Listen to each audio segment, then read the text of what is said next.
আসসালামু আলাইকুম, welcome to learning IT HD. আর সাথে থাকছি আমি মাসুদ বিনন। এই মুহূর্তে আপনার স্ক্রিনে যে ওয়েলকাম স্লাইডটি দেখতে পাচ্ছেন, এটি কিন্তু পাওয়ার পয়েন্ট দিয়ে তৈরি করা। চলুন আমরা এরকম আই ক্যাচিং একটি ওয়েলকাম স্লাইড কীভাবে তৈরি করতে হয় পাওয়ার পয়েন্টের মাধ্যমে, সেটি আমরা step by step computer screen থেকে দেখে নিই। আচ্ছা, আমরা এই স্লাইডটি তৈরি করব। তো এটি করার জন্য যেটি করতে হবে, আমি যেহেতু সেম সেম একটি স্লাইড তৈরি করব, এর জন্য আমি এটাকে একটি স্ক্রিনশট দিয়ে নিচ্ছি। এটাকে একটি স্ক্রিনশট দিয়ে নিই।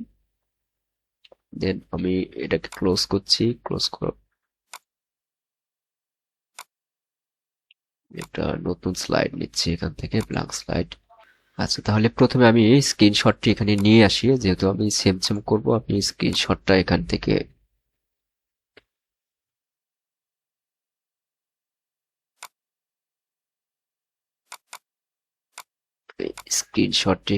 নিয়ে আসলাম। আমি এটাকে একটু ছোট করে সামনে রাখছি এবং এটা দেখে দেখে আমি এখানে সেম সেম করার চেষ্টা করব।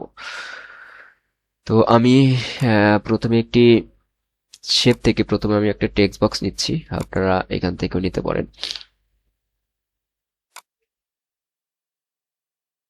এবং আমি এখানে এই লেখাগুলো লিখছি। প্রথমে ডাব্লু লিখলাম এবং এটার ফন্ট আমি দেব হচ্ছে ইম্প্যাক্ট ফন্টটা আমি এখান থেকে সিলেক্ট করলাম। আপনি যে কোনো ফন্ট দিতে পারেন। আর ফন্ট সাইজটা আমি এখান থেকে 200 করে নিলাম। আচ্ছা, এটাকে আমরা একটু স্লাইডের মাঝামাঝি রাখবো। তো এখন আমরা যেহেতু এই সেম কালার করব, আমি এই কালারটাকে এখানে কপি করে দেব। তো এটি করার জন্য এটিকে সিলেক্ট করার পরে আসতে হবে শেপ থেকে টেক্সট ফিলে গেলাম। টেক্সট ফিল থেকে আমি এখান থেকে আইড্রপারটা নিচ্ছি। আইড্রপারটা নেওয়ার পরে আমি যেহেতু এই কালারটা সেম সেম করবো, আমি এই কালারে একটা কপি করলাম, একটা ক্লিক করলাম। দেন কালারটা কিন্তু এখানে চলে আসছে। এরপরে আমি এটাতে একটু আউটলাইন দেব সাদা, যেমন প্রত্যেকটা লেখার আউটলাইন কিন্তু এখানে সাদা দেওয়া আছে। তো আমি এখান থেকে একটি আউটলাইন দেব। টেক্সট আউটলাইন থেকে আমরা এখান থেকে আমি হোয়াইট কালারটা সিলেক্ট করছি এবং এটির সাইজটা আমি একটু বড় করে দেবো। আউটলাইন সাইজটা আমি এখান থেকে 4 করলাম। আচ্ছা, এখন এই একই লেখা যেহেতু এরপরে আমি লিখবো, তো আমি এটিকে ডুপ্লিকেট করলাম। কন্ট্রোল ডির মাধ্যমে আমি এটাকে ডুপ্লিকেট করলাম। আমি একটু পাশে রাখি। এরপরে আমি এটাকে আমি করলাম এবং এটার কালার আমি এখান থেকে টেক্সট ফিল থেকে আমি আইড্রপারটি আবার নিচ্ছি। নেওয়ার পর আমি এটাকে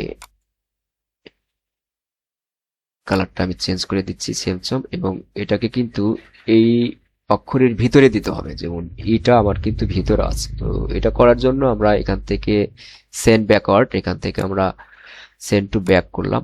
তো এটা চলে গেল। আমি এরকম মাঝামাঝি রাখি। আচ্ছা, এরপরে আমি এটাকে আবার ডুপ্লিকেট করব।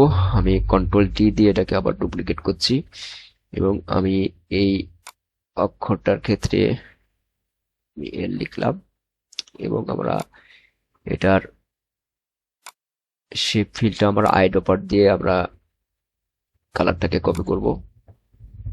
এটাকেও আমরা সেন্ড ব্যাক করব। সেন্ড ব্যাকওয়ার্ড থেকে সেন্ড ব্যাক আমি এখানে দিয়ে দিচ্ছি।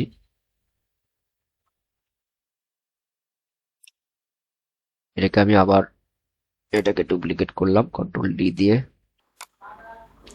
এখান থেকে কালারটা কপি করলাম, সেন্ড সেন্ড ব্যাক। এখানে একটু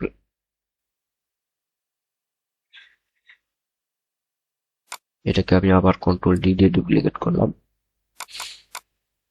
এটাকে আমি আপনারা সাজিয়ে নেবেন। আমি যদি এভাবে প্রত্যেকটা অক্ষর সাজাতে চাই তাহলে ভিডিওটি অনেক লম্বা হয়ে যাবে, যার কারণে আমি এটাকে টেনে যাচ্ছি। আপনারা বাকিগুলো করে দিবেন। ব্যাস হয়ে গেলো। আপনার কিন্তু ডিফারেন্ট ডিফারেন্ট কালার করতে পারেন, আমি যেহেতু সেম করবো যার কারণে আমি এখান থেকে কপি করলাম। এখন আমি এখানে শেপ থেকে আরেকটি টেক্সট বক্স ক্রিয়েট করব। এখানে আমরা লিখব 2 hour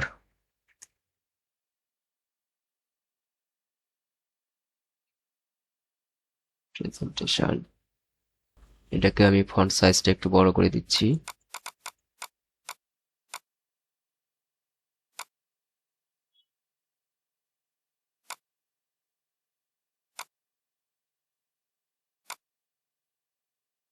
ব্যাস, এটাকে আমাদের আর দরকার নেই, আমি এটাকে ডিলিট করে দিলাম এবং এটাকে আমরা একটু মাঝামাঝি রাখবো।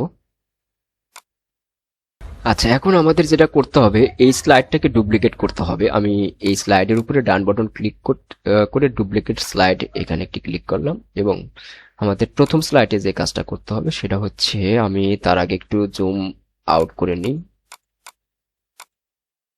তো আমি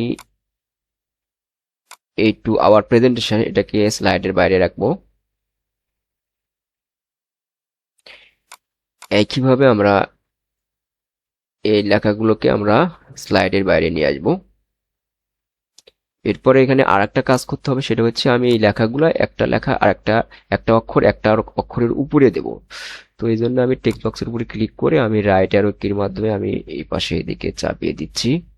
প্রত্যেকটা অক্ষর আমরা সেটি একইভাবে চাপিয়ে দেব, যাতে একটার উপরে আর একটা দেখায় এরকম মনে হয়।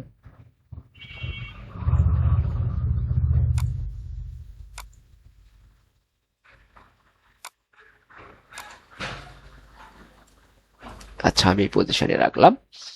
এরপরে আমাদের এই যে দ্বিতীয় স্লাইড, 2 নম্বর স্লাইডে আমরা একটি ট্রানজিশন এখান থেকে অ্যাড করব। তো আমি এখান থেকে মর্ফ এই ট্রানজিশনটি অ্যাড করলাম। তো আমি এখানে ক্লিক করলাম। আচ্ছা, এখন আমরা এটাকে যদি প্রথম স্লাইড থেকে শো করি, আমি এখান থেকে স্লাইড শো করলাম। দেখুন, খুব সুন্দরভাবে কিন্তু আমাদের এই স্লাইডটি আমরা তৈরি করতে সক্ষম হলাম। তো ধন্যবাদ। ভিডিওটি ভালো লাগলে অবশ্যই লাইক, কমেন্ট, শেয়ার করতে ভুলবেন না। আর পরবর্তী ভিডিও দেখার আমন্ত্রণ রইল। সে পর্যন্ত সবাই ভালো থাকবেন।